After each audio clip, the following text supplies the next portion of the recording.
मित्रांनो, नमस्कार मित्रांनो. आज पुन्हा तुमचे माझ्या यूट्यूब चॅनलवर स्वागत आहे. मी आहे रवींद्र. माझ्या यूट्यूब चॅनलचे नाव आहे ईश्वरी कम्प्युटर. आज आपण 1 ऑक्टोबर 2020 रोजीचे महत्त्वपूर्ण घडामोडींवर लक्ष केंद्रित करणार आहोत. त्याबद्दल प्रश्न आपण पाहणार आहोत आणि त्याची उत्तरेसुद्धा मी तुम्हाला सांगणार आहे. तर चला, तुम्ही चॅनलवर नवीन असाल तर चॅनल सबस्क्राईब करायला विसरू नका आणि बेल आयकॉनला क्लिक करा, म्हणजेच मी जे नवीन रोज व्हिडिओ टाकणार आहे ते त्यांची नोटिफिकेशन तुम्हाला मिळेल. चला तर पुढे जाऊया. पहिला प्रश्न आहे आजचा, नुकतेच कोणत्या दिवशी आंतरराष्ट्रीय भाषांतर दिवस साजरा करण्यात आला? तर याचं उत्तर आहे 30 सप्टेंबर. 30 सप्टेंबर रोजी जागतिक भाषांतर दिवस साजरा करण्यात आला. तर हा दिवस का साजरा करण्यात येतो? कारण 30 सप्टेंबर रोजीच बायबलचे अनुवादक श्री झेरोना सेंट यांचे निधन झाले होते. त्यांच्या स्मृतिप्रित्यर्थ म्हणून हा दिवस साजरा करण्यात येतो. पुढे जाऊया. जागतिक भाषांतर दिवसाची यावर्षी थीम होती finding the words for a world in crisis. संकट में दुनिया के लिए शब्दों की तलाश करना ही यावर्षीची थीम होती. पुढचा प्रश्न पाहूया.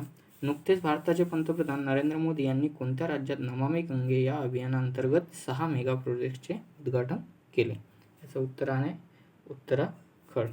उत्तराखंडमध्येच 6 मेगा प्रोजेक्ट्सचे उद्घाटन श्री नरेंद्र मोदी यांनी केले. आता उत्तराखंड आलं तर उत्तराखंडबद्दल आपण नकाशामध्ये पाहू शकता. उत्तराखंड भारतच्या नकाशावर कुठे आहे? आणि उत्तराखंडची राजधानी आहे देहरादून. उत्तराखंडचे सध्याचे मुख्यमंत्री आहेत त्रिवेंद्र सिंग रावत आणि राज्यपाल आहेत बेबी राणी मौर्य. उत्तराखंडची विशेषता म्हणजेच फुलो की घाटी या उत्तराखंडमध्येच आहे. टिहरी बांध म्हणजे धरण हे उत्तराखंडमध्येच आहे आणि भगीरथी नदीवर हे धरण बांधलेलं आहे.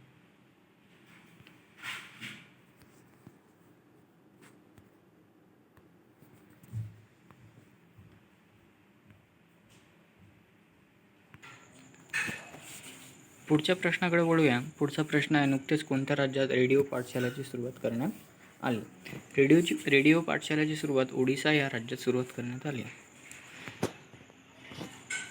आता बघा, ओडिसा आले तर ओडिसाची राजधानी बघूया आपण. ओडिसाची राजधानी आहे भुवनेश्वर. सध्याचे मुख्यमंत्री आहेत नवीन पटनायक आणि नवीन पटनायक यांना हिरो टू ॲनिमल या पुरस्काराने नुकतेच सन्मानित करण्यात आले. ओडिसाचे राज्यपाल आहे गणेशी लाल. आणि ओडिसा म्हटलं की हिराकुंड धरण आपल्याला आठवते. हिराकुंड धरण हे ओडिसामध्ये स्थित आहे आणि हे महानदीवर बांधलेलं आहे.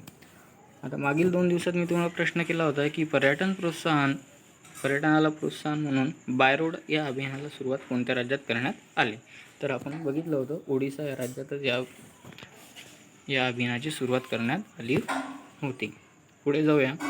प्रश्न क्रमांक 4, नाबार्ड कोणत्या राज्यात स्वच्छता साक्षरता अभियान राबवणार आहे? तर याचं उत्तर आहे कर्नाटक. नाबार्ड मार्फतच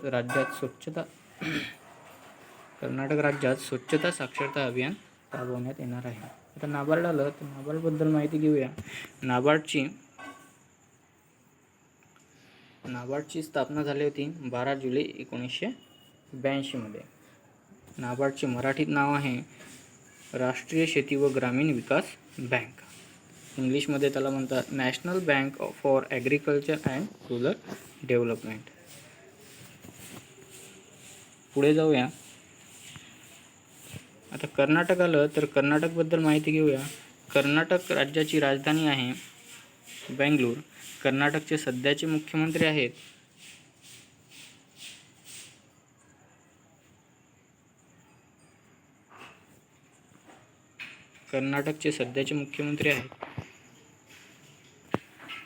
बी.एस. येदियुरप्पा. बी.एस. येदियुरप्पा हे BJPचे आहेत आणि सध्याचे राज्यपाल आहेत वजुभाई बाला. वजुभाई बाला हे तिथचे राज्यपाल आहे. कर्नाटकमध्ये लोकसभांची सदस्य संख्या आहे 28 आणि राज्यसभेचे सदस्य आहेत 12 आणि विधानसभेचे 225. आणि याची विशेषता बघितली तर बांदीपूर नॅशनल पार्क हे कर्नाटकमध्ये स्थित आहे आणि नागोलहोल नॅशनल पार्क हे सुद्धा कर्नाटकमध्ये स्थित आहे. पुढे वळूया. पुढचा प्रश्न आहे, कमी आणि मध्यम उत्पन्न असलेल्या देशांमध्ये 120 दशलक्ष जलद निदान चाचण्या कोण घेणार आहे? म्हणजेच कोणामार्फत 120 दशलक्ष जलद निदान चाचण्या घेण्यात येणार आहेत? तर याचं उत्तर आहे WHO. WHO मार्फतच जे गरीब देश आहेत आणि कमी उत्पन्न आणि मध्यम उत्पन्न असणारे जे देश आहेत त्यामध्ये 120 दशलक्ष जलद निदान चाचण्या घेण्यात येणार आहेत. आता WHO आलो तर WHO बद्दल माहिती घेऊया. WHO म्हणजेच वर्ल्ड हेल्थ ऑर्गनायझेशन. WHO याचा हिंदीमध्ये अनुवाद होतो विश्व स्वास्थ्य संघटन, तसंच मराठीमध्ये जागतिक आरोग्य संघटना. याची स्थापना झाली होती 7 एप्रिल 1948 रोजी. याचं मुख्यालय आहे जिनिव्हा आणि याचे हेड म्हणजेच सध्या अध्यक्ष आहेत टेड्रस ॲडनॉम. हे सध्या त्याचे अध्यक्ष आहेत आणि याची सदस्य संख्या आहे 194. आपल्याला हे बघा, याचा सिम्बॉल दिसत आहे वर्ल्ड हेल्थ ऑर्गनायझेशनचा. पुढे जाऊया. पुढचा प्रश्न आहे, अलीकडे कोणत्या देशातून ब्युबॅनिक प्लेगची प्रकरणे लक्षात आली आहेत? तर याचं उत्तर आहे चीन. चीन या देशामधूनच कोविड-19चा सुद्धा प्रसार झालेला होता. सध्या आपण कोविड-19च्या महामारीमुळे त्रस्त आहोत आणि सध्या हा ब्युबॅनिक प्लेगसुद्धा चीनमधूनच समोर आलेला आहे. चीनमधील युआन या प्रांतात सध्या या ब्युबॅनिक प्लेगची साथ सुरू आहे आणि याच्यामध्ये 2 लोकांचा मृत्यू झालेला आहे आणि 3 वर्षाच्या बालकाला याची लक्षणे आढळलेली आहेत. चीन आला आहे तर चीनच्याबद्दल माहिती घेऊया आपण. चीनचे राष्ट्रपती आहे शी जिनपिंग. याची राजधानी आहे बीजिंग. मुद्रा आहे रेनमिबी युआन. संसद आहे पीपल्स काँग्रेस. विशेषतः म्हणजे सर्वाधिक लोकसंख्या असणारा देश आहे सध्या तरी. राज्यभाषा आहे मानक चीनी आणि सगळ्यात मोठं शहर आहे शंघाई आणि हे येते आशिया खंडामध्ये. पुढे जाऊया. 7वा प्रश्न, नुकत्याच कोणत्या चित्रपट निर्मात्याला FTI गव्हर्निंग काउन्सिलचे अध्यक्ष बनवले गेले? कोणत्या चित्रपटाच्या निर्मात्याला? म्हणजेच याचं उत्तर आहे शेखर कपूर. शेखर कपूर हे चित्रपट निर्माते आहेत आणि यांना नुकताच FTI म्हणजेच film and television institute of इंडियाचे नवीन चेअरमन म्हणून घोषित केले आहे. यांचा कार्यकाळ असणार आहे मार्च 2023 पर्यंत. यांचा कार्यकाळ किती असणार आहे? मार्च 2023 पर्यंत. यापूर्वीचे जे अध्यक्ष होते त्या अध्यक्षांचा कार्यकाळ पूर्ण झाल्यामुळेच शेखर कपूर यांना चेअरमन बनवण्यात आलेले आहेत. पुढे जाऊया. UNDPने अलीकडे कोणत्या अभिनेत्याला सोशल मानवतावादी कृती पुरस्काराने सन्मानित केले?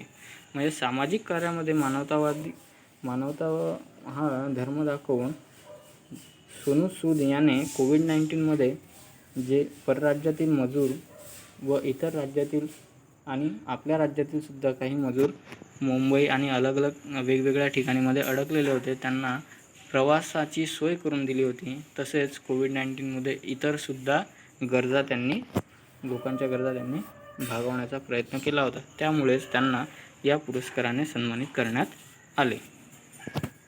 सोनू सूद हे भारतातील बॉलिवूडचे उत्कृष्ट अभिनेते आहेत आणि त्यांना या पुरस्काराने सन्मानित करण्यात आले. पुढे जाऊया. नुकतीच किती शास्त्रज्ञांना शांतीस्वरूप भटनागर पुरस्कार देण्यात आलेला आहे? बघा, शांतीस्वरूप भटनागर पुरस्कार म्हणजेच विज्ञान क्षेत्रातील सर्वात मोठा पुरस्कार. हा 7 कॅटेगरीमध्ये दिला जातो आणि 7 कॅटेगरीमध्ये यावर्षी 14 लोकांना हा पुरस्कार देण्यात येणार आहे. बघा, 7 कॅटेगरीमध्ये 14 लोकांना हा पुरस्कार देण्यात येणार आहे. आणि सगळ्यात महत्त्वाची गोष्ट म्हणजे शांतीस्वरूप भटनागर हा पुरस्कार विज्ञान क्षेत्रातील भारतातील सर्वात मोठा पुरस्कार आहे. पुढे जाऊया. भारताच्या कोणत्याही राज्यातील मुख्यमंत्री म्हणून पहिली महिला मुख्यमंत्री कोण होती? तर याचं उत्तर आपण गेल्या 2 दिवसाच्या आधी प्रश्नामध्ये बघितलेलं आहे. याचं उत्तर आहे सुचेता कृपलानी. सुचेता कृपलानी ह्या भारतातील पहिल्या महिला मुख्यमंत्री म्हणून राहिलेल्या होत्या आणि त्याच उत्तर प्रदेशच्या सध्या महिला मुख्यमंत्री होत्या. तर हे झाले दिवसाचे 10 प्रश्न आणि तुम्हाला नक्कीच हे समजले असतील अशी मी आशा करतो. तुम्हाला हा व्हिडिओ पण आवडला असेल अशी मी आशा करतो. पुढे जाऊया. मी गेल्या 2 दिवसात तुम्हाला 2 प्रश्न विचारले होते. ते प्रश्न म्हणजेच आंतरराष्ट्रीय बौद्धिक संपदा निर्देशांकात भारताचा क्रमांक कितवा आहे? तर उत्तर आहे 40वा.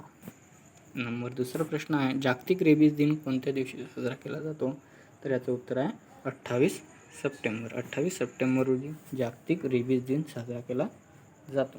रेबीज हा रोग कुत्र्यांच्या चावण्यामुळे होतो हे आपल्याला माहितीच असेल. बघा, आजचा प्रश्न आहे,